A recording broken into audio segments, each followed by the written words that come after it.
Assalamualaikum warahmatullahi wabarakatuh.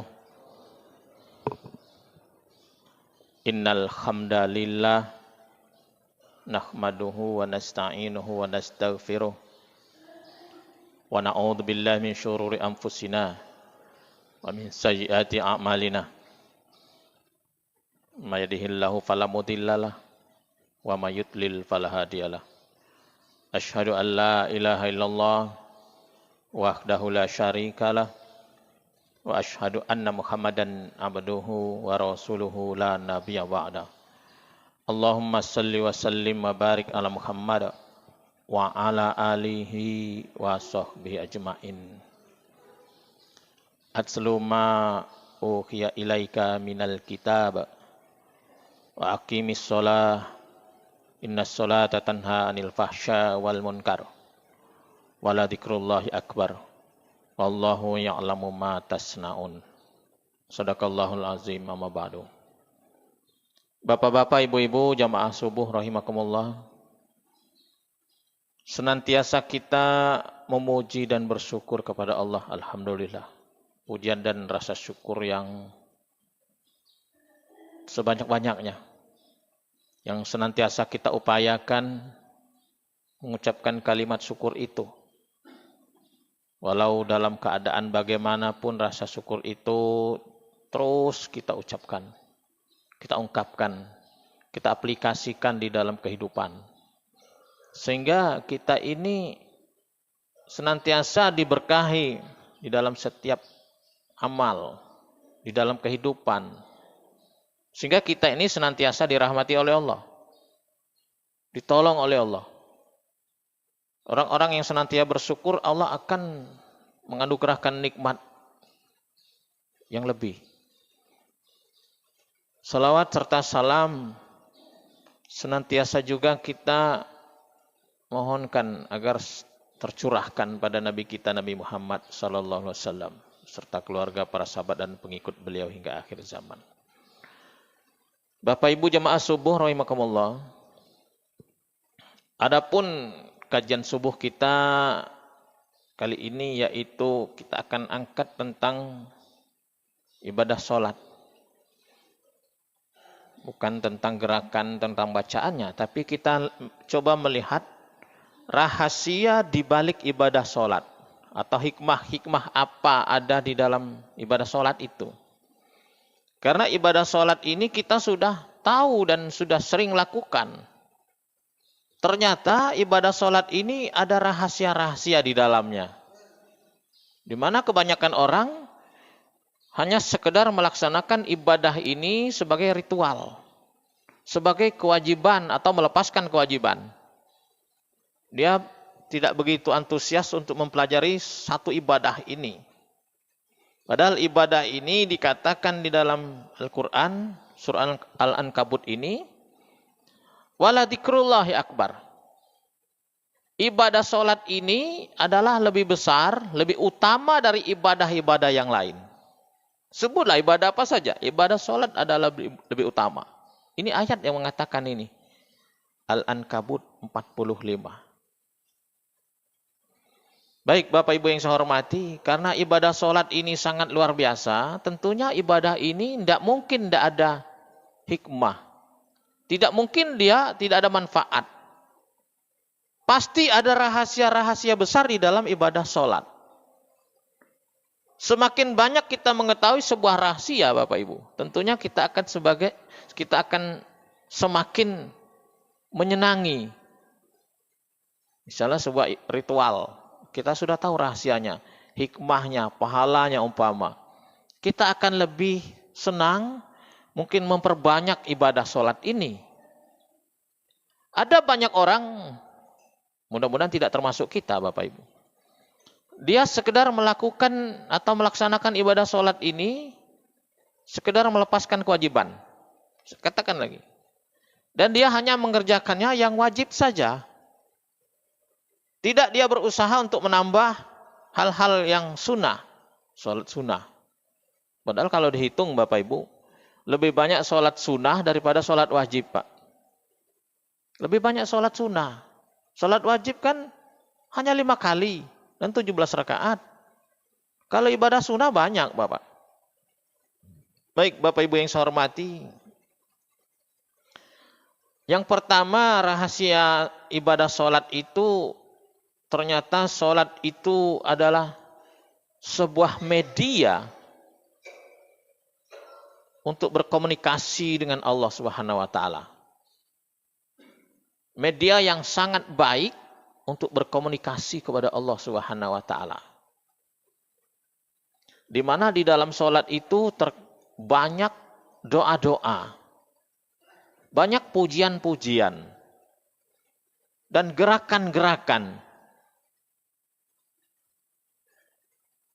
Dan doa yang paling hebat itu ternyata memang di dalam sholat, tapi di mana, Pak?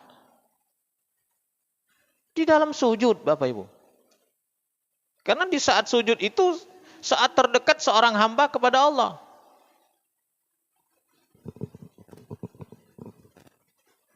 Aqrabu ma yakunul abdu min rabbih wa huwa sajid. Fa'aktirud doa. Perbanyak doa. Dan bacaan-bacaan yang senantiasa kita ucapkan, kita baca di dalam sholat itu adalah surah Al-Fatihah. Di mana surah ini, Pak, Bu, sebuah doa yang kita panjatkan, ihdinas siratal mustaqim. Tunjuki kami jalan yang lurus. Ini berulang-ulang, Bapak Ibu.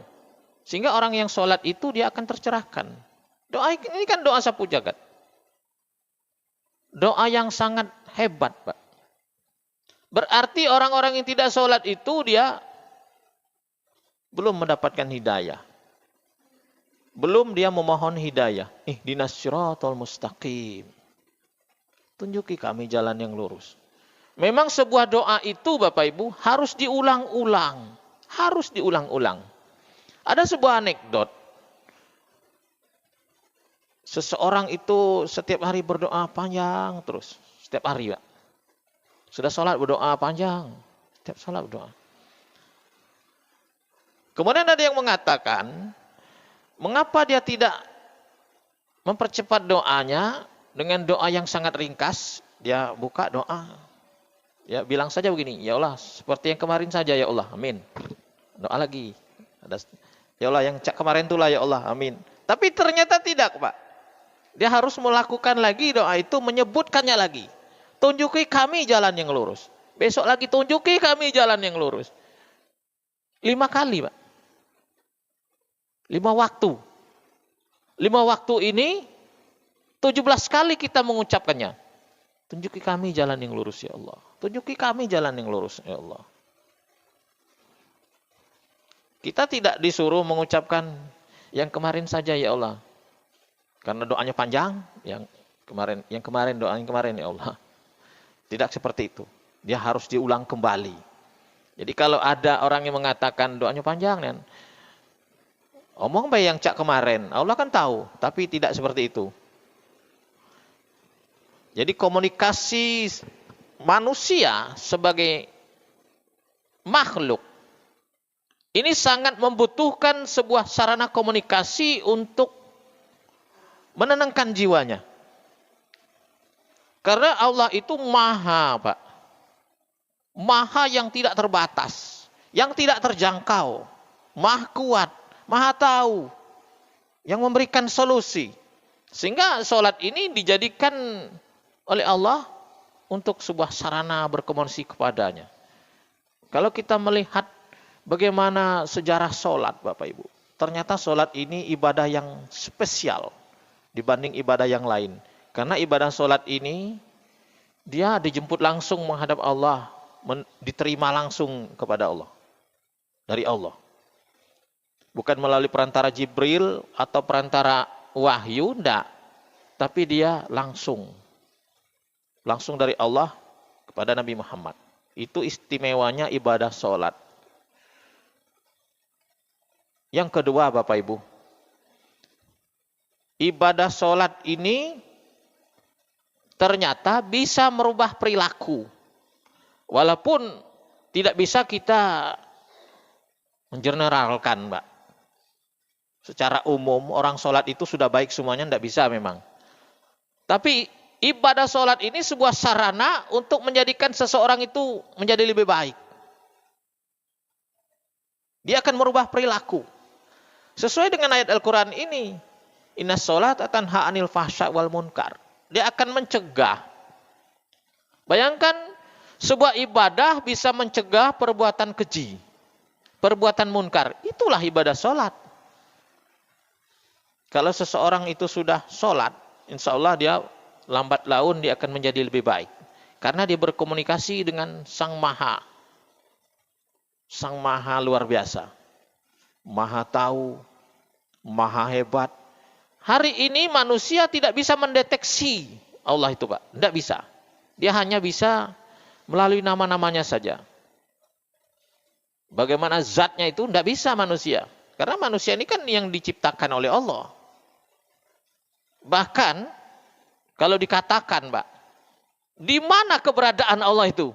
Tidak ada manusia yang tahu di mana, di langit, di mana, seakan-akan dia itu tersembunyi, Bapak Ibu.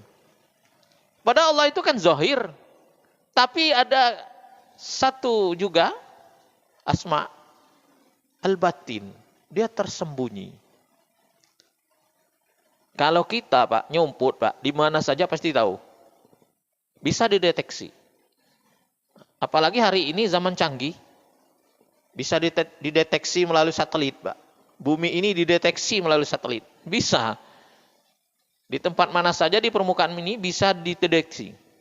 Bisa tahu. Tapi Allah tidak bisa dideteksi oleh manusia.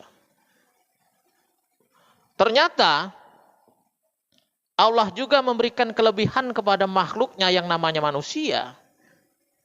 Walaupun Allah itu tidak bisa dideteksi dengan panca indera. Tidak bisa, Pak. Tapi Allah memberikan kolbu manusia yang bisa merasakan keberadaan dan kehadiran Allah. Ini kehebatan kolbu, Bapak Ibu. Dia bisa merasakan di saat dia menyebut-nyebut nama Allah, dia akan merasakan Allah itu dekat kepadanya. Ya Allah, ya Allah. Dia merasakan keberadaan Allah itu. Bapak Ibu yang saya hormati, jadi sholat ini bisa merubah perilaku. Karena sholat ini Bapak Ibu sebuah ibadah di mana ibadah sholat ini bukan hanya sekedar bacaan, gerakan, tapi komplit, Pak. Ibadah yang sangat komplit, lengkap.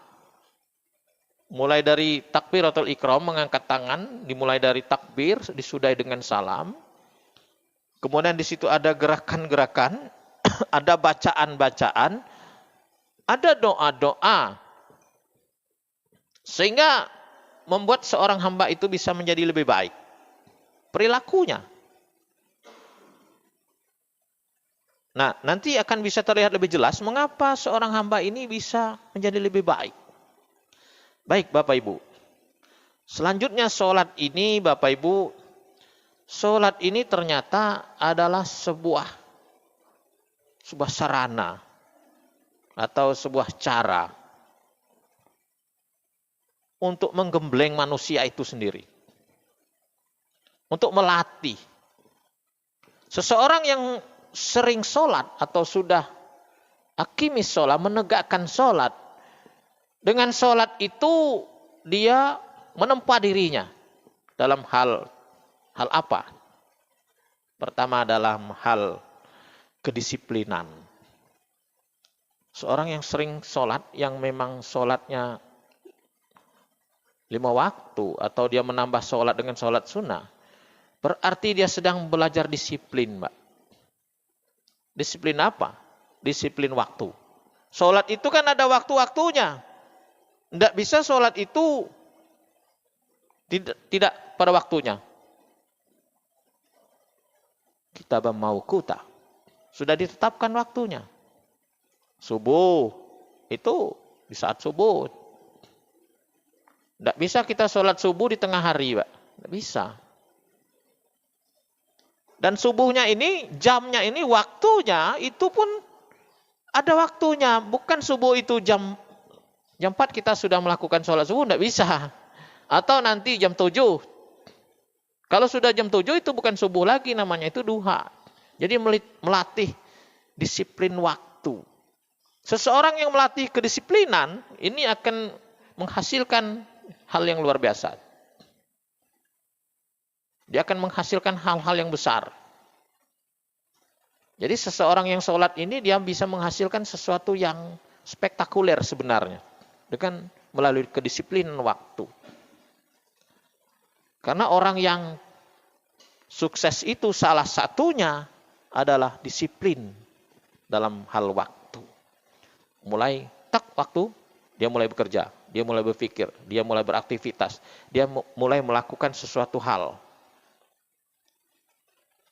Ini tentang sholat. Jadi dia belajar disiplin dalam hal waktu. Kemudian sholat itu Bapak Ibu adalah sebuah pembelajaran tentang kebersihan. Sebenarnya umat Islam ini adalah semestinya, idealnya, orang yang paling pakar tentang kebersihan. 5 waktu kita membasuh anggota tubuh kita Bapak Ibu. Kalau agama lain, mohon maaf, Pak. Di mana dia di dalam hal kebersihannya? Dia taruhlah sama-sama kita semua ini mandi, Pak. Semua kita ini cuci tangan, cuci kaki. Tapi berapa kali? Kita mau tidak mau, wajib, harus 5 kali. Membasuh tangan, kaki kita, muka kita.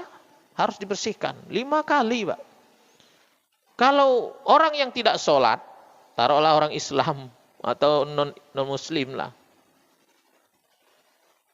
dia tidak menjadi masalah. Mungkin dalam sehari kalau dia mau keluar rumah, mau bekerja, baru dia mandi sedikit atau basuh muka sedikit, selesai. Tapi kita, apakah bisa sholat itu tanpa wudhu? Dalam artian yang sudah ditetapkan itu, tidak bisa, Pak. Ayo cuci muka belah. Nak sholat hanya sekedar basuh muka saja. Tidak bisa. Tangan harus dibasuh juga. Kepala disapu, kuping disapu, kumur-kumur. Bersiwak. Kaki harus dicuci. Harus dibasuh. Bahkan membasuhnya itu bukan hanya sekedar siram. Di dalam wudhu bukan sekedar menyiram, Pak. Itu di bahasa kita ini digosok, Bapak Ibu. Ini fungsinya agar air itu merata. Mengapa harus 3 kali? Itu untuk menutup kemungkinan agar wudhu kita ini rata. Sebenarnya 1 kali Pak bisa. Tapi rata atau tidak? Dijamin atau tidak? Bisa 1 kali, Pak. 1 kali. Bisa. Tapi mengapa sunnahnya 3 kali? Ini agar bisa rata. Karena prinsip wudhu itu pertama bersih dan rata. Jadi seseorang yang melakukan atau menegakkan sholat, dia sedang melatih kebersihan. Dia sedang berusaha untuk menjadi manusia yang bersih secara zahir ataupun batin. Yang jelas secara zahir dulu. Dia cuci anggota tubuhnya. Kemudian di dalam sholat itu juga sebuah sarana ternyata, Pak. Untuk melakukan konsentrasi. Melatih konsentrasi. Meditasi. Ada banyak di luar muslim, ternyata ada ritual-ritual untuk meditasi. Ternyata ada hal-hal untuk menyehatkan tubuh ini melalui sarana meditasi. Di dalam Islam itu dikenal dengan konsentrasi atau lebih tepatnya khusyuk. Di dalam Islam memang ada banyak beda tentang meditasi atau konsentrasi. Lebih tepatnya khusyuk dibandingkan dengan yang lain. Mengapa? Kalau di luar Islam meditasinya itu kebanyakan meditasi di luar Islam itu duduk saja dan pejam mata. Pikiran di dalam meditasi di luar Islam, ini terkadang ada yang memfokuskan kepada satu titik. Misalnya titik di kening, di tengah-tengah mata, atau ada yang konsentrasinya itu atau meditasinya itu menghilangkan semua pikiran. Diam saja, mengosongkan pikiran. Tapi di dalam Islam, konsentrasi atau khusyuk itu bukan seperti itu. Dia lebih kepada ingatan, jiwanya ini diarahkan kepada Sang Yang Maha. Maha segala-galanya. Harus diarahkan ke sana. Tidak bisa dikosongkan atau diarahkan ke satu titik. Di panca indera, bukan. Tapi harus diarahkan kepada Sang Maha Pencipta. Ini di dalam Islam. Sehingga banyak orang yang meditasi di luar Islam ini banyak yang ngeblank, Pak. Ada kita sering dengar, ada orang menuntut ilmu, tidak kuat katanya. Karena memang terlalu memforsir otaknya. Memforsir pikirannya. Sehingga ngeblank, Pak. Meditasinya meditasi yang tidak benar. Kalau Islam tidak seperti itu. Dia melepaskan pemikiran, jiwanya kepada yang tidak terbatas. Itulah Allah Subhanahu wa Ta'ala. Jadi di dalam sholat itu latihan-latihan konsentrasi itu sebuah pelatihan yang sangat luar biasa. Ada orang bertanya bagaimana sholat khusyuk? Ustaz, bagaimana sholat khusyuk? Kalau dia jarang sholat, mana bisa lah. Karena sebuah konsentrasi itu harus dilatih dengan banyaknya waktu. Paling tidak dia 5 kali sehari harus sholat. Ditambah dengan sholat sunnah. Jadi konsentrasi ini pemusatan pemikiran dan jiwa. Bukan kepada apa-apa, tapi kepada Sang Pencipta. Itulah Allah. Di dalam sholat juga ternyata adalah latihan bermasyarakat. Latihan kebersamaan. Karena sholat kita ini kan harus berjamaah. Sholat wajib nih, Pak. Di situ sebuah latihan kebersamaan. Di dalam sholat itu tidak ada. Misalnya seorang pejabat negara harus di depan, Pak. Tidak mesti. Kalau dia datang terlambat Jumat, dia di mana? Dia di belakang. Kesetaraan di dalam sholat. Tidak mesti pejabat-pejabat barisan depan, sab satu semua. Tidak kan? Pama ada Pak camat, ada wali kota, mungkin ada. Orang berpengaruh, ada orang kaya. Sholat Jumat, dia terlambat. Apakah dia harus jadi imam? Tidak. Menyatakan, apa dia di depan sekali? Tidak. Siapa duduk depan itu, itulah yang duluan. Jadi kebersamaan di dalam sholat. Jadi karena sholat ini sangat luar biasa. Ada tadi saya katakan konsentrasi. Di dalam konsentrasi itu secara psikologi dia akan menenangkan jiwa, Bapak Ibu. Karena kejiwaan atau jiwa seseorang ini tenang, maka yang namanya kecemasan, ketakutan, itu akan hilang. Ala bidzikrillah tatmainnul qulub. Berzikir itu akan menenangkan. Jadi seseorang yang sedang bermeditasi, atau lebih tepatnya sedang melakukan ibadah sholat secara khusyuk, dia akan mendapatkan ketenangan. Ini akan menghilangkan cemas yang bisa menimbulkan stres, gangguan kejiwaan. Orang yang sering mendapat gangguan kejiwaan, ini biasanya orang yang tidak bisa konsentrasi, Pak. Atau orang yang jarang berkonsentrasi. Atau jiwanya tidak kuat, di bawah ambang batas. Ada sedikit kritikan, mulai gelisah. Akhirnya menjadi pikiran berketerusan sehingga membuat kecemasan, stres. Stres ini Bapak Ibu, ini dialami oleh manusia-manusia modern hari ini. Orang-orang yang jauh dari Tuhan, tidak melakukan pendekatan-pendekatan di dalam ibadah kepada Tuhan, Ini kemungkinan kecemasan, stres, rasa takut. Ini yang nomor satu. Karena manusia modern ini, mohon maaf Bapak Ibu, terlalu sibuk dengan urusan dunia. Orang yang sholat 5 waktu, walaupun dunianya sibuk, di saat masuk waktu sholat, dia tinggalkan itu urusan dunia. Tinggalkan. Nak rami jualan, nak hebat nian urusan, tinggalkan. Kita tinggalkan, Mbak, urusan dunia. Walaupun itu nampaknya berharga buat kita, di mata kita, dalam pikiran kita. Ini kalau hilang beberapa saat ini, hilang banyak duit, berapa juta. Umpama musim lagi rami jualan. Siapa yang berani meninggalkan jualan? Dikit, Pak. Meninggalkan jualan itu maksudnya waktu sholat masuk, waktu Jumat, tinggalkan jualan. Tinggalkan perniagaan, tinggalkan jual beli. Saya masih ingat Bapak Ibu di masa Krismon dulu, sebelum tahun 2000. Itu harga kopi mahal sekali. Rami betul orang berbelanja. Saya waktu itu kalangan, Pak. Tahun-tahun 9 berapa itu? 97, 98 itu. Saat moneter mulai. Rami betul.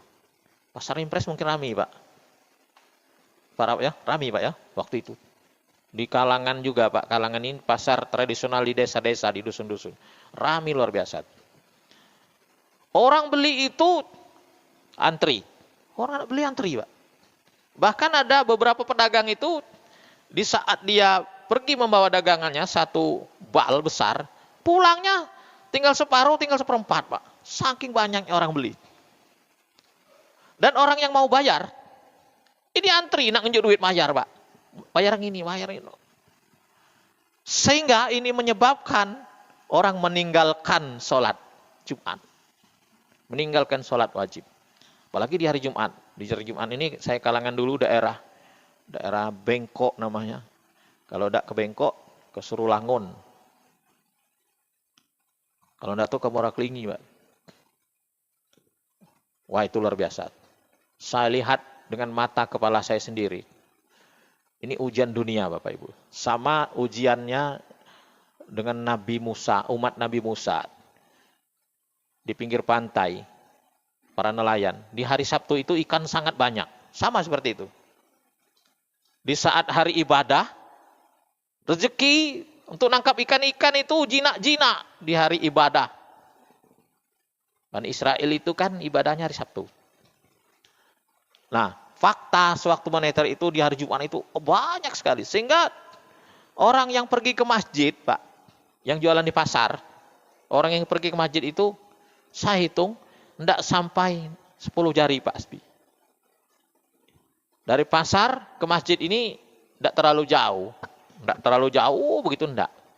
Tapi yang pergi ke masjid, sedikit. Para pedagang-pedagang ini, saya lihat, itu semuanya 99 itu muslim. Tapi tidak pergi ke masjid. Tidak. Dia lebih mementingkan perniagaannya. Alhamdulillah saya termasuk orang yang tidak ikut larut. Tidak. Jam 11 tutup jualan, Pak. Tinggal, serahlah situ. Buktinya sampai hari ini biasa-biasa saja. Orang-orang yang dulu memang getol nyari duit, Jumat dia tinggalkan Jumatnya itu. Enggak kaya juga. Enggak dia punya rumah gedung banyak, enggak juga. Ternyata biasa-biasa juga, sama seperti saya yang tidak begitu antusias. Bukan berarti kita meninggalkan usaha, enggak. Tapi ternyata faktanya enggak juga dia menjadi orang sukses secara duniawi, enggak juga. Jadi di dalam sholat ini latihan kebersamaan. Ruku sama ruku, sujud sama sujud. Berdiri sama berdiri. Tidak bisa kita, mentang-mentang kita seorang hebat, kita nak ruku duluan, tidak bisa, Pak. Bapak Ibu jamaah subuh rahimakumullah. Kemudian rahasia sholat juga, ini sambil diminum, Pak, sambil menghabiskan sisa minumannya. Ada beberapa item lagi. Ternyata rahasia sholat itu kan terdiri dari gerakan dan bacaan. Nah, gerakan-gerakan di dalam sholat itu membawa manfaat untuk tubuh manusia yang sholat. Kalau tidak sholat dia tidak dapatkan itu. Mendapat manfaat dia dalam raganya itu. Umpama ruku. Ruku itu bermanfaat untuk tulang-tulang, punggung. Sujud, seperti itu juga. Bukan hanya sekedar tulang, tapi jantung, darah. Ini sangat bermanfaat dalam gerakan-gerakan sholat. Jadi manusia ini memerlukan gerakan. Dan sholat itu sebuah filosofi kehidupan sebenarnya. Coba Pak, ada saatnya kita jaya. Ada saatnya kita sudah tua, merunduk. Ada saatnya kita tersungkur ke bumi. Selesai. Itu filosofi sholat. Bagaimana filosofi sholat yang tidak ada ruku dan sujud? Itulah sholat orang mati. Selesai. Takbir. Tidak ada ruku, sujud. Salam. Itu sholat orang mati. Kalau sholat orang yang masih hidup, dia tidak. Dia ada rukunya, ada sujudnya. Dia ada masa jayanya, masa tuanya, kemudian masa selesainya. Setelah itu, sholat, takbir, salam, itu sholat orang mati atau sholat mayit. Jadi kalau tidak ada lagi ruku dan sujudnya, itu sholat orang mati itu. Bapak Ibu jamaah subuh rahimakumullah. Jadi bermanfaat bagi tubuh kita. Semakin banyak kita sholat berarti raga kita, jasad kita ini semakin banyak bergerak. Kita ini harus beraktivitas Pak, kalau ingin sehat. Kemudian sholat itu membersihkan jiwa kita. Semakin banyak kita sholat, jiwa kita ini akan tercerahkan Bapak Ibu. Dan sholat yang terakhir adalah sebuah power.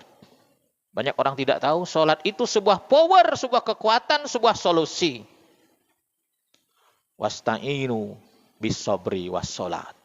Minta tolonglah kamu dengan jalan sabar dan sholat. Jadi kalau kita ada masalah, solusinya adalah sholat. Karena di dalam sholat itu ada doa, di dalam sholat itu ada power, di dalam sholat itu ada hal-hal yang tidak bisa dipecahkan oleh akal, maka sholat menjadi hal yang luar biasa. Wala dzikrullahi akbar. Tidak ada ibadah lain dikatakan wala dzikrullahi akbar, tidak ada. Hanya sholat saja. Mungkin ini saja Bapak Ibu sebagai kuliah subuh kita. Mohon maaf kalau ada kekurangan yang benar tentunya dari Allah. Mari sama-sama kita meningkatkan kualitas ibadah sholat kita, memperbanyak frekuensinya dengan menambah sholat-sholat sunnah. Semakin banyak kita sujud Bapak Ibu, semakin banyak rakaat yang kita lakukan di dalam sholat, semakin naiklah derajat kita di hadapan Allah Subhanahu wa Ta'ala. Terima kasih. Wassalamualaikum warahmatullahi wabarakatuh.